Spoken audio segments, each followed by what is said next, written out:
Grover and Grover की history की किताब है, उसका एक छोटा सा किस्सा बयान कर दूं मैं आपसे।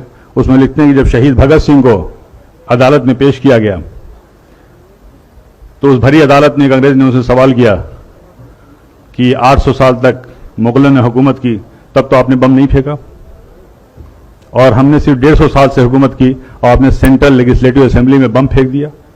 उसका बहुत अच्छा जवाब भगत सिंह ने दिया था कि देखिए, मुगलों ने जो हम पर राज किया है वो हमारे दिलों पर राज किया है, और उन्होंने इस मुल्क को सोने की चिड़िया बना दिया है, और इस सोने की चिड़िया की चमक से आप 7 समुंदर दूर से यहां तक आए हैं, और यहां पे आने के बाद अगर आपकी हुकूमत को अगर एक लफ्ज में, एक लाइन में कहा जाए तो वो ये है कि आपकी हुकूमत एक स्पंज की तरह है जो गंगा के किनारे हीरो और जवाहरात को चूस करके इंग्लैंड में जाकर के टेम्स नदी के किनारे निचोड़ती है, और वो इंग्लैंड मालामाल हो जाता है, और उस दौलत के मालामाल होने के बाद उससे आप अपनी तरक्की करते हैं।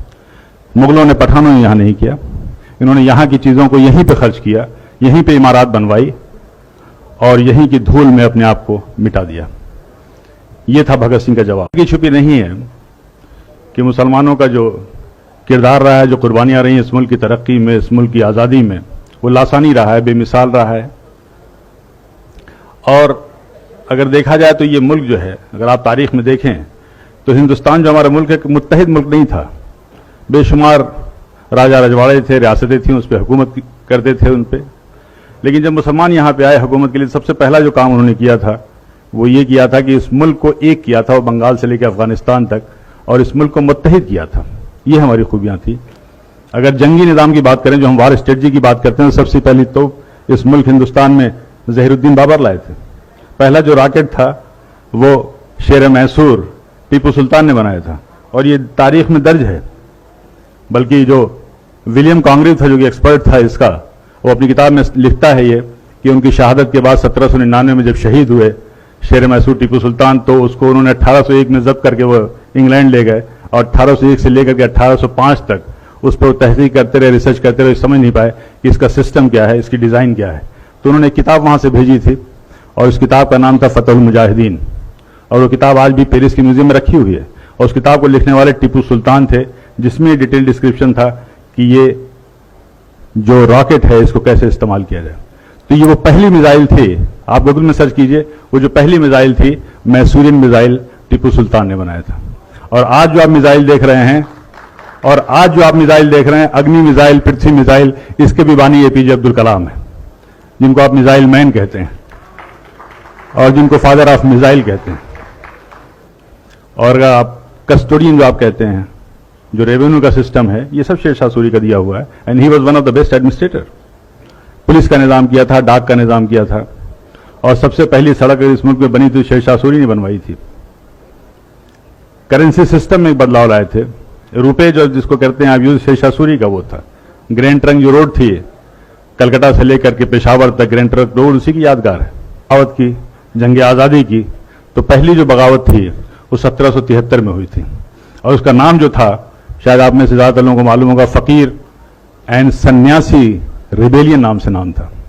यानी बंकिम चटर्जी जी ने अपनी आनंद मठ की किताब में साफ साफ लिखा है कि उस जमाने में जो फकीर और सूफी हुआ करते थे, जो साधु और सन्यासी हुआ करते थे, वो एक साथ जाते थे, झुंड का झुंड जाते थे, और अंग्रेजों के गोदाम में वो लूटते थे, और उस कहत के दौरान वो जो अनाज लाते थे वहां से, वो हिंदू और मुसलमानों में तकसीम किया करते थे।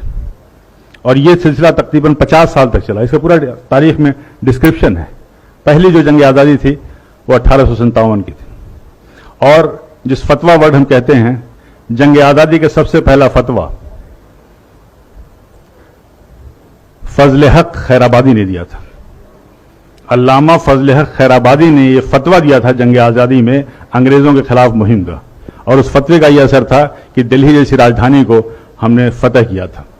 लेकिन उसके बाद से ये तारीख में लिखा हुआ है कि लेफ्टिनेंट जनरल हडसन लिखते हैं कि जब हमने दोबारा बड़ी मेहनत और मशक्कत से दिल्ली को फतह किया, तो उस वक्त इंग्लैंड से खत आया था, एक टेलीग्राम आया था, उसमें साफ साफ लिखा हुआ था कि देखो ये जंग आज़ादी जो है 1857 की, ये जंग आज़ादी दरअसल उलमाए कराम की जंग आज़ादी, और उन उलमाए कराम के लिए बड़े फख्र से वो लिखता है कि हमने न जाने सैकड़ों उलमाए कराम को बगैर किसी मुकदमा चलाए हुए फांसी दे दिया।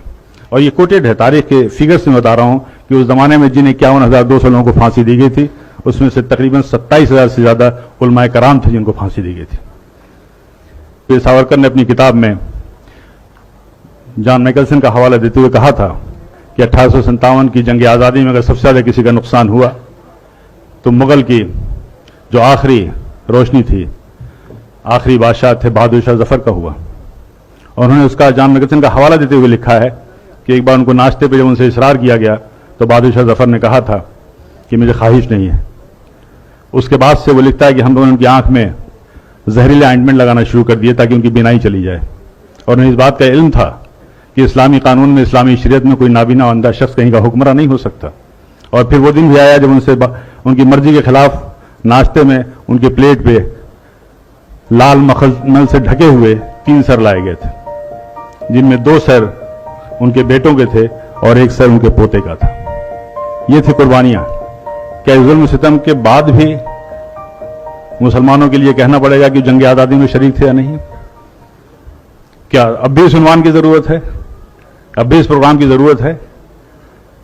क्या चांद सितारों की मौजूदगी के लिए बहस होगी? कतई नहीं।